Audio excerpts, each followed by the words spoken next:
Hello everyone, I am Faria. Welcome to my channel Grow Through Life. This channel is all about living better and loving more. This is the first video for my channel, so I'm really excited and I hope you like this video.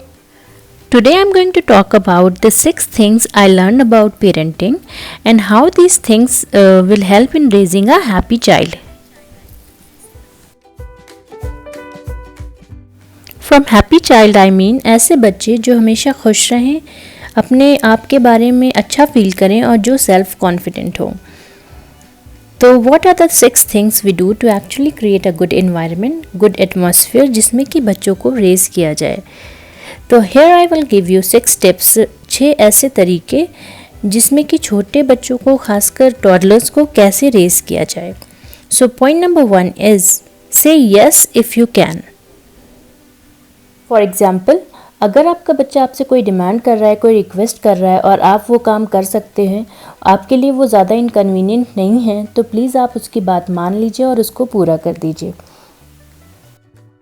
Suppose आप kitchen में busy हो और खाना बना रहे हो and your kid came and ask you to play with him और her, और उस वक्त आपके लिए पॉसिबल नहीं है खेलना, तो आप उस वक्त बच्चे को या तो इग्नोर करते रहते हो या तो बच्चों को डांटते हो कि यहाँ से जाओ, अभी मैं नहीं खेल सकती, अभी मैं नहीं आ सकती। और बच्चा जो है वो ज़िद करता रहता है, आपके कपड़े खींचता है, आपके पैर खींचता है कि मम्मा मम्मा अभी चलो, मुझे अभी खेलना है। तो ये जो एपिसोड है वो काफ़ी देर तक चलता रहता है। तो एट लास्ट आप थक कर गैस ऑफ कर बच्चे के साथ खेलना स्टार्ट कर देते हो। तो बच्चा इससे क्या सीख रहा है? अगर मैं ज़िद करता रहूँगा और तंग करता रहूँगा तो मम्मा मेरी बात मान जाएगी।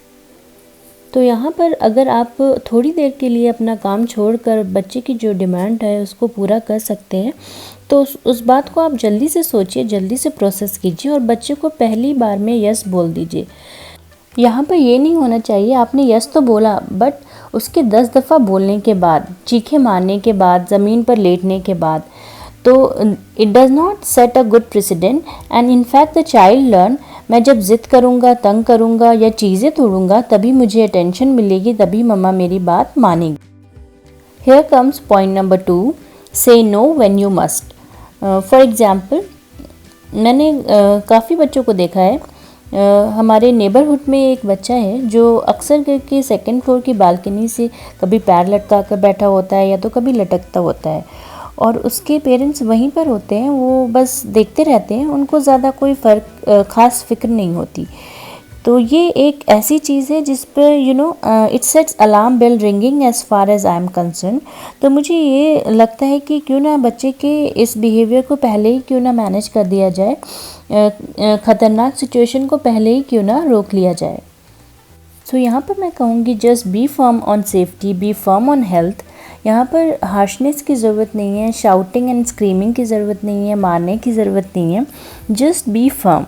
लेकिन देखिए, अगर आपने सेइंग यस का कल्चर बनाया हुआ है और अगर आप बच्चे की जो ख्वाहिश है और डिमांड है उसको पूरा कर रहे हो, तो अगर बच्चा कोई ऐसी बात करता है जो उसकी सेफ्टी को इंडेंजर कर सकती है, उसकी सेहत को ख़राब कर सकती है, उसकी वेलबींग को इफ़ेक्ट कर सकती है, उसके इमोशंस के साथ हैवॉक प्ले कर सकती है, तो उस टाइम मैं ये कहूँगी say no when you must.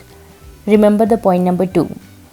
So point 1 and 2 both are very important और साथ साथ चलना चाहिए। अगर एक दूसरे के एक्सपेंस पर कर दिया जाए तो इम्बैलेंस हो जाएगा।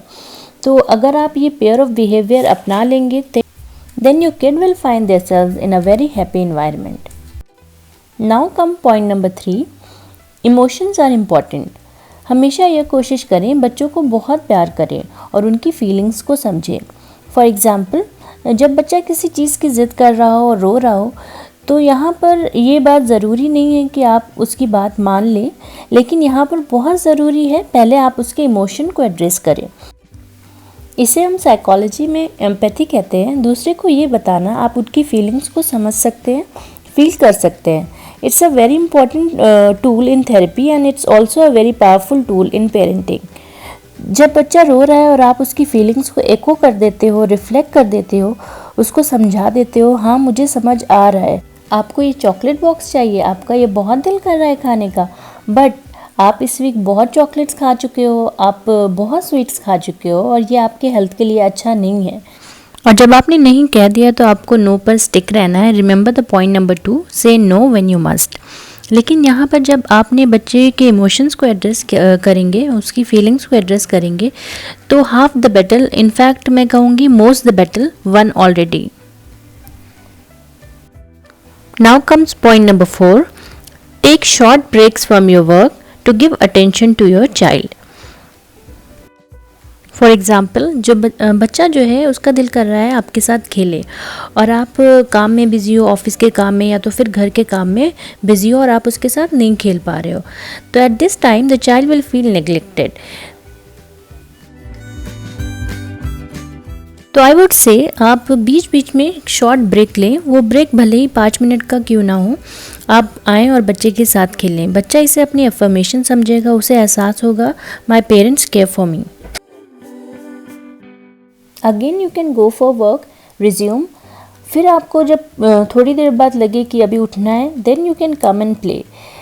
So this thing will be reinforced and child will no longer feel needy, and adopting such a strategy will be very effective. Here comes point number 5, compliment the child, give reason. For example, बच्चों को praise करें, बच्चों को complement करें, लेकिन खाली praise नहीं, praise के साथ रीज़न भी दे दें। जब प्रेज़ के साथ रीज़न आएगा तो बच्चा कन्विंस हो जाएगा ये कोई अननेसेसरी फ्लैटरी नहीं है, ये कोई बिहेवियर मैनेजमेंट स्ट्रैटेजी नहीं है, बट एक रीज़न के साथ हो रही है। फॉर एग्ज़ाम्पल, आप बच्चों को पढ़ा रहे हो और उसने वो काम अच्छे से किया है। हम अक्सर एज अ पेरेंट ये करते हैं, जब बच्चा कोई क्वेश्चन गलत करता है तो हम उसके पीछे पड़ जाते हैं, तुम्हें ये समझ में नहीं आ रहा है, अभी तो बताया था, बेवकूफ़ कहीं के। तो अक्सर कर हम पेरेंट्स बच्चों को पढ़ाते वक्त इरिटेट हो जाते हैं। अपने आप को भी ज़्यादा ब्लेम ना करें, बट जब बच्चा कोई काम अच्छे से करता है, कोई क्वेश्चन बहुत अच्छे से करता है, तो आप ज़रूर उसको प्रेज़ करें वहाँ पर। आपको तो बहुत अच्छी काउंटिंग आती है, आपको तो बहुत अच्छी ड्राइंग आती है, you are very good at drawing, you are such a good girl और you are such a good boy. And as a result you will notice बच्चे के फेस पे एक इंस्टेंट स्माइल आ जाएगी और उसका सेल्फ एस्टीम भी बहुत बूस्ट हो जाएगा। So remember the point, compliment often give reason. और बच्चे की शक्ल सूरत पे भी कॉम्प्लीमेंट करें, बट बहुत ज़्यादा नहीं, क्योंकि ये उसकी अपनी कोई क्वालिटी नहीं है। बच्चे के गुड बिहेवियर को कॉम्प्लीमेंट करें, उसके एटीट्यूड को कॉम्प्लीमेंट करें, उसके डिमीनर को प्रेज़ करें, उसके अंदर जहाँ जहाँ पॉजिटिव चीज़ दिखे उसको प्रेज़ करें। तो ये एक रूल है साइकोलॉजी का, आप जिस बिहेवियर को रिवॉर्ड करते हैं वो बिहेवियर बढ़ जाता है। Now comes point number 6, make win-win compromises. For example, बच्चे ने अपने टॉयज़ रूम में बिखेर दिए हैं और आप उससे कहते हो इसे उठाओ, अभी उठाओ, और बच्चा कहता है मुझे नहीं उठाना है। Now you can do win win compromise. अच्छा, आप चीज़ें उठाओ, मैं आपकी हेल्प करती हूँ या करता हूँ।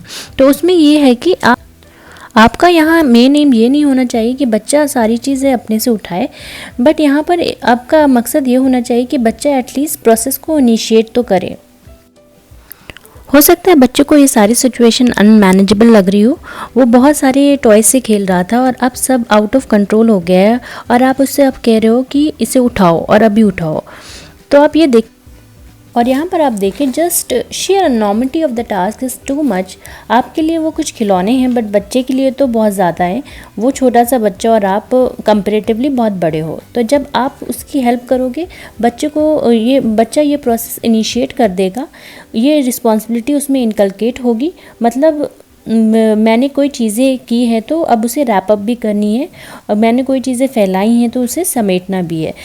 तो जब आप उस रैपअप में उसकी हेल्प करेंगे तो आप भी कॉम्प्रोमाइज़ शो कर रहे हैं और बच्चों को भी कॉम्प्रोमाइज़ सिखा रहे हैं। और जब ये काम पूरा फिनिश हो जाए तो आप एज अ रिवॉर्ड उसको कोई हेल्दी ट्रीट्स दे सकते हैं। So it's a whole combination of behaviour that you can inculcate in your child. बच्चों को पालना जो है एक फुल टाइम जॉब से भी बहुत ज़्यादा है। जाहिर बात है, हर बच्चा डिफरेंट होता है और हर बच्चे की नीड्स भी डिफरेंट होती है। बच्चों को समझना बहुत ज़रूरी है, लेकिन अगर हम कुछ रूल्स फॉलो करेंगे तो हमारी लाइफ और बच्चे की लाइफ दोनों बहुत आसान हो जाएगी। और उसमें सबसे पहला रूल ये है कि बच्चे से प्यार से पेश आएँ और उसे बहुत ज़्यादा लव एंड अफेक्शन दें, उनको गोद में बहुत ज़्यादा उठाएं। मैंने बहुत सारी मॉम्स ऐसी भी देखी हैं जो बोलती हैं बच्चों को गोद में नहीं उठाना चाहिए। तो मेनली मेरे कहने का मतलब ये है, बच्चे से बहुत ज़्यादा प्यार करें, बच्चे की हर बात जो सही है और आपके लिए भी कन्वीनियंट है उसे पूरा करने की कोशिश करें, और जहां आपने रेड बाउंड्रीज़ लगा दी है वो किसी भी कंडीशन में क्रॉस नहीं होनी चाहिए, और जब क्रॉस हो तो उसका कॉन्सिक्वेंसेस होना चाहिए। यहाँ पर मैं फ़िज़िकल पनिशमेंट की बात नहीं कर रही हूँ, मारने की बात नहीं कर रही हूँ। फ़िज़िकल पनिशमेंट से हर कीमत में दूर रहें। याद रखें, firmness is better than harshness. And I hope after applying these parenting tips आप अपने बच्चे के साथ कुछ बेहतर डील कर पाएंगे। And thank you for watching.